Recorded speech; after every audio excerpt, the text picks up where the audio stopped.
ये कहानी बहुत छोटी है लेकिन आपको बहुत ज़्यादा मोटिवेट करेगी। ये कहानी खास तौर से उन लोगों के लिए है जो लोग हमेशा यही कहते रहते हैं कि मेरे पास कोई सोर्स नहीं है, मैं कैसे सफलता पाऊँ, मेरे पास सफलता पाने के लिए कोई सोर्स नहीं है, मेरे पास पढ़ने के लिए रुपए नहीं है। और अगर तुम्हारे अंदर भी यही आदतें हैं तो तुम इस कहानी को ज़रूर सुनो।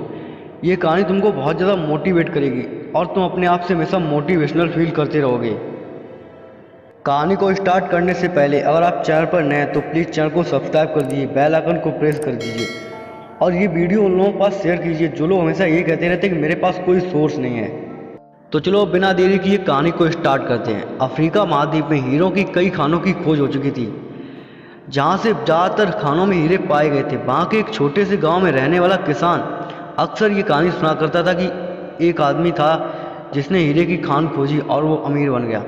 इसी तरह वो भी अमीर बनना चाहता था। एक दिन अमीर बनने के लालच में उसने अपने सारे खेत बेच दिए और फिर उस किसान ने सारा अफ्रीका लगभग छान मारा, लेकिन उसे हीरे की कोई खान नहीं मिली और जो खानें मिली उनमें कोई हीरा नहीं था।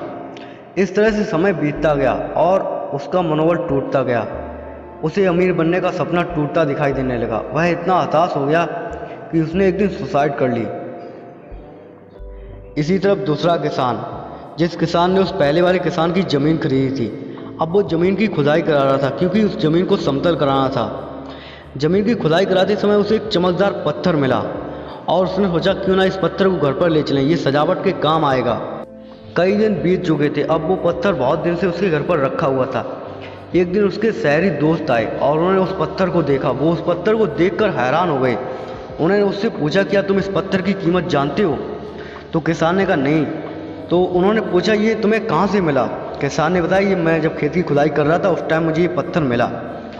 तो उन्होंने कहा शायद ये हीरा हो सकता है, क्यों ना इसकी जांच कराई जाए। जब उन्होंने उसकी जांच कराई और जो रिपोर्ट आई उसे सुनकर आप चौंक जाएंगे। वो सचमुच में एक हीरा था। और उसके दोस्तों ने एक बार फिर उससे पूछा कि यार ये तुम्हें पत्थर कहाँ से मिला था? तो उसने बताया जहाँ पर मैं इस खेत की खुदाई करा रहा था उस टाइम मुझे ये पत्थर मिला था। तो उसके उन दोस्तों ने एक बार फिर उससे पूछा क्या तुमको मालूम है ये पत्थर की कीमत क्या है?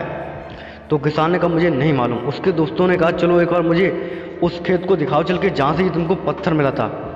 वो किसान अपने उन दोस्तों को उस खेत पर ले गया और वहाँ से उन्होंने कुछ पत्थर उठाए और उन पत्थरों को जांच के लिए भेजा। जब उनकी भी रिपोर्ट आई तो पता चला कि उस खेत में एक हीरे की खदान है और शायद ये दुनिया की सबसे बड़ी खदान थी, जिसमें सबसे ज़्यादा महत्वपूर्ण बात ये थी कि उसमें सबसे ज़्यादा कीमती हीरे पाए गए थे, जिनकी कीमत आज के हीरों से बहुत ज़्यादा है।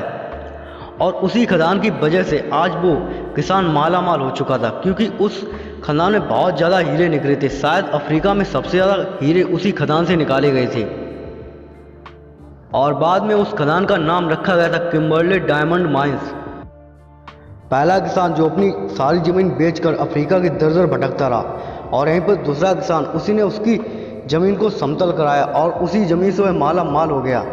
दोस्तों बात सोचने वाली है यार। आप अपने आप से खुद सोचो कि उस किसान के पास कितना अच्छा अवसर था। वो कितनी जल्दी सफल हो सकता था अगर वो अपने आप को देखता, अपनी ज़मीन को देखता। और उसने अपनी ज़मीन को समतल नहीं कराया और उसने अपनी सारी ज़मीन को बेचकर दूसरों की ज़मीन में हीरों की खोज कर रहा था। समझ रहे ना यार? उसी तरह कुछ हम लोगों की लाइफ में भी है। हम दूसरों के सोर्स को देखते हैं, हम बस यही सोचते हैं कि यार उसके पास ये सोर्स था इसलिए वो सक्सेस हो गया। दोस्तों ऐसा नहीं है। अगर आप अपने सोर्स को देखोगे, जो आपके पास सोर्स है आप उसे यूज कीजिए।